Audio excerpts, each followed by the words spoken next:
ভাৰত ভূটান সীমান্ত যিখিনি আমাৰ নৈ আৰু আছে নদীবিলাক আছে এই বছৰ প্ৰতি বছৰে হয় প্ৰতি বছৰে গৰাখহনীয়া আৰু বানপানী ইয়াত সমস্যা আছে এটো মানে জল পটপট ৰাইজে ভুগি আছে তো এই বছৰ অধিক ৰূপত তীব্ৰ ৰূপত আই নদী এই বেকি আৰু ইফালে যিখিনি নদীবিলাক আছে এই নদীবিলাক গৰাখহনীয়া মাটি বাৰী লৈ যোৱা আমি অধিক দেখিবলৈ পাইছোঁ আৰু ইয়াত যিখিনি আমাৰ খেতি পথাৰ আছিল যিখিনি আমাৰ মানে ভেটি মাটি আছিল এই গৰাখহনীয়াত শ বিঘা হাজাৰ বিঘা যা গৈছে আই নদীৰ দুই মাথাউৰি ভাঙিছে আৰু এই যি বেকি নদী আজি আমি চালোঁ ওদালগুৰিত চালোঁ আৰু ইফালে মইনামাতা এই চাইডে আমি চালোঁ ইয়াত আমি খাগৰাবাৰীত আহিছোঁ আৰু মটনগুৰি এই যি বাছবাৰী ৰেঞ্জ এই তালৈকেও আমি যাম তো বৰ্তমান ৰাজ্যপাল শাসন চলি আছে ৰাজ্যপাল ডাঙৰীয়াক আমি আহ্বান জনাইছিলোঁ যে আপোনালোকে সশৰীৰে এই বিটিআৰ অঞ্চলৰ যিখিনি বানপানীৰ সমস্যা গৰাখহনীয়াৰ সমস্যা আপুনি ভিজিট কৰক তো তেওঁ যি এডমিনিষ্ট্ৰেটৰ ৰাজেশ প্ৰসাদ তেওঁ পঠাইছে আৰু অসমৰ মুখ্যমন্ত্ৰী ডাঙৰীয়াকো আমি আহ্বান জনাইছিলোঁ যে উজনি অসম ধেমাজি আৰু ডিব্ৰুগড়ত তেওঁ বান সমস্যা পৰ্যবেক্ষণ কৰিছে নামনি অসমলৈ আহক তো তেওঁ যোৱাকালি আৰু আজি যিখিনি আই নদীৰ যিখিনি গৰাখহনীয়া আৰু বানপানী এই অঞ্চল পৰিভ্ৰমণ কৰিছে আমি ধন্যবাদ জনাইছোঁ আৰু এটা কথা স্পষ্ট কৈছোঁ আমি খালি পৰিভ্ৰমণ কৰিলেই নহ'ব বুজ ল'লেও নহ'ব ইয়াৰ কাৰণে প্ৰতিহত কৰিবৰ কাৰণে জনসাধাৰণক নিৰাপত্তা দিবৰ কাৰণে আমাৰ যিখিনি খেতি পথাৰ বা যিখিনি ভূমি আছে এইটো বচাই ৰাখিবৰ কাৰণে যিখিনি পদক্ষেপ কেন্দ্ৰীয় আৰু ৰাজ্য চৰকাৰে গ্ৰহণ কৰিব লাগিব আৰু আমি নৰেন্দ্ৰ মোদী ডাঙৰীয়াক কৈছোঁ ভাৰতৰ যি প্ৰধানমন্ত্ৰী সেইদিনাখন আমি চিৰাং ডিষ্ট্ৰিক্ট যোগেদি এটা আমি স্মাৰক পত্ৰ প্ৰদান কৰিছোঁ আৰু ইয়াত কৈছোঁ যে যেনেকুৱা ৱেষ্ট বেংগলত তেওঁ মানে যিখিনি মানে চাইক্লন আহিছিল সেই চাইক্লনত তেওঁ পৰিভ্ৰমণ কৰিছিল আকাশ মাৰ্গেৰে আৰু উৰিষ্যাতো গৈছিল তেতিয়া লকডাউন আছিল সম্পূৰ্ণাংগ লকডাউন তথাপিও তেওঁ ভিজিট কৰিছে আৰু কেন্দ্ৰীয় সাহায্য প্ৰদান কৰিছে তো আমি দাবী জনাইছোঁ যে অসমৰ বানপানী ৰাষ্ট্ৰীয় সমস্যা হিচাপে ঘোষণা কৰিব লাগে অসমৰ বান সমস্যা গৰাখহনীয়া সমস্যা নৰেন্দ্ৰ মোদী ডাঙৰীয়াই সশৰীৰে ইয়াত উপস্থিত হৈ পেলাই চাব লাগে আকাশ মাৰ্গৰে চাওক বা যি ধৰণে চাওক আৰু লগতে এই যি বানপানী আৰু মাথাউৰি বান্ধিব যে লাগে গৰাখহনীয়া যে হৈছে ইয়াৰ কাৰণে 10,000 কোটি টকা পেকেজ পুঁজি কেন্দ্ৰীয় সাহায্য প্ৰদান কৰিব লাগে বুলি আমি দাবী জনাইছোঁ তো পৰিৱৰ্তন ৰাইজক লাগে পৰিৱৰ্তন চবেই বিচাৰে আৰু যিহেতু ইয়াত BTCৰ দীঘল সময় ইয়াত BPFৰ চৰকাৰ আছিল সেই চৰকাৰে 1000 কোটি টকীয়া তেওঁলোকে কেন্দ্ৰীয় সাহায্য পাইছে ৰাজ্য চৰকাৰৰ পৰা তেওঁলোকে পুঁজি পাইছিল কিন্তু বেকি নদীৰ গৰাখহনীয়া বা আই নদীৰ গৰাখহনীয়া বা যিখিনি মানে পুঠিমাৰী গৰাখহনীয়া শুক্লাই নদীৰ গৰাখহনীয়া সেই গৰাখহনীয়াৰ সমস্যাটো তেওঁলোকে যিখিনি পাৰ্মানেণ্ট সলিউশ্যন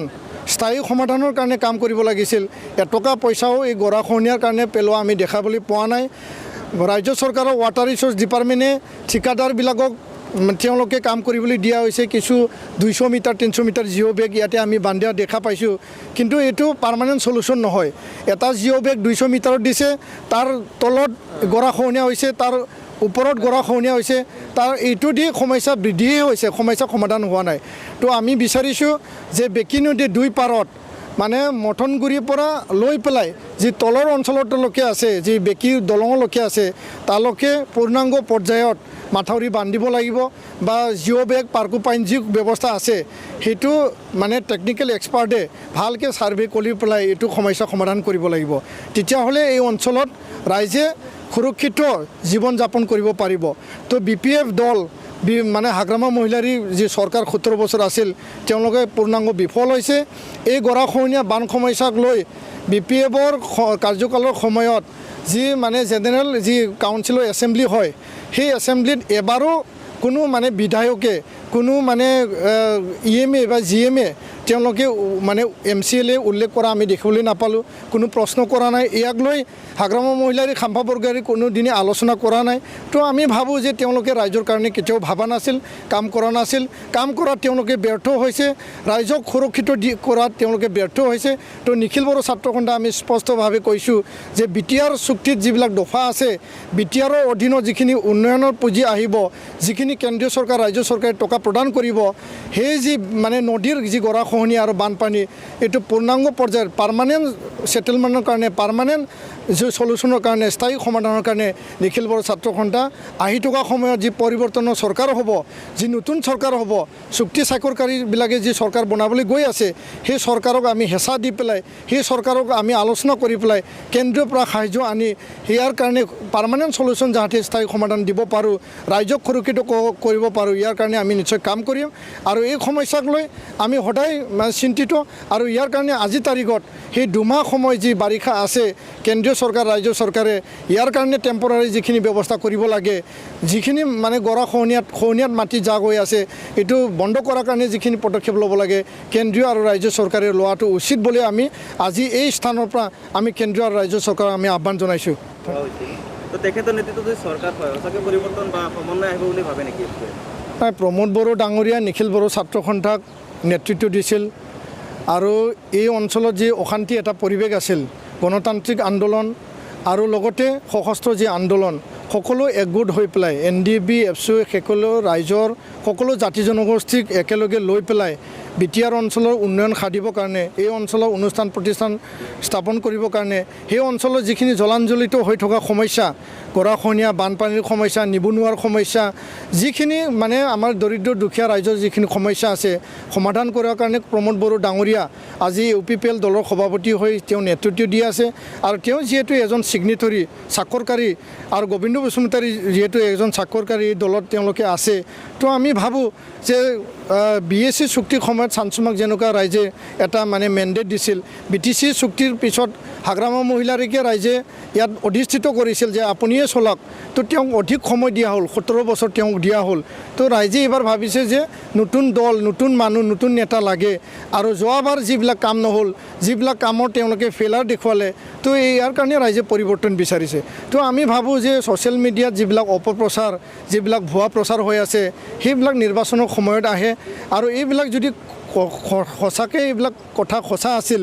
তেতিয়াহ'লে সেই সময়তে কিয় তেওঁলোকক বা ABSUক কিয় ৰাইজে জবাবদিহি নকৰিলে, কিয় প্ৰশ্ন নকৰিলে? আজি গাহৰি খোৱাৰ সময় মানে কথা উল্লেখ কৰিছে, তেওঁ ভাষণ দিছিল মানে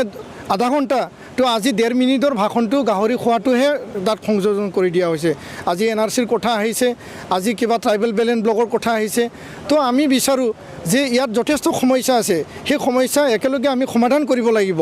আৰু নিখিল বড়ো ছাত্ৰ সন্থা আমি স্পষ্টকৈ কৈছোঁ, আমি কোনো জাতি জনগোষ্ঠী আমি বিৰুদ্ধে আন্দোলন কৰা নাছিলোঁ, পিছতেও আমি নকৰোঁ। আমি আমাৰ যি অধিকাৰ আছে, এই অঞ্চলৰ উন্নয়নৰ কাৰণে আমি চৰকাৰকহে দাবী জনাই আহিছোঁ। তো ইয়াৰ কাৰণে ইয়াত যিবিলাক অপপ্ৰচাৰ, ভুৱা প্ৰচাৰ প্ৰমোদ বড়োৰ ওপৰত আনিছে, সেইবিলাক মিছা বুলি আমি মানে ক'ব বিচাৰোঁ। কাৰণ এই ভুৱা প্ৰচাৰ, অপপ্ৰচাৰবিলাক নিখিল বড়ো ছাত্ৰ সন্থা সভাপতি হৈ থকাত তেওঁৰ ওপৰত মানে যিবিলাক বক্তব্য প্ৰদান কৰিছে যে তেওঁ এইবিলাক মানে কৈছিল, সেইটো সকলো মিছা। আৰু নিখিল বড়ো ছাত্ৰ সন্থা কেতিয়াও কোনো জাতি জনগোষ্ঠীৰ বিৰুদ্ধে বা ধৰ্মৰ বিৰুদ্ধে আমি কাম কৰি অহা নাই, পিছলৈও নকৰোঁ। যিবিলাক সঁচা, এই সঁচা পথত, সঁচা স্বাৰ্থত, ৰাইজৰ স্বাৰ্থত আমি কাম কৰি আহিছোঁ আৰু কাম কৰি যাম।